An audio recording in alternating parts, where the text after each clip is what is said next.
पुरय नमः।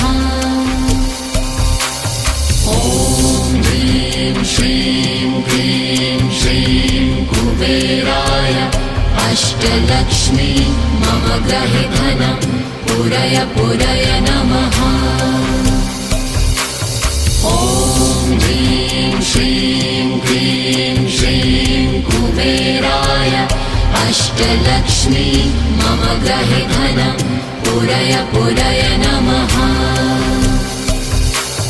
ॐ ह्रीं श्रीं क्लीं श्रीं कुबेराय अष्टलक्ष्मी मम गृहे धनं पुरय नमः।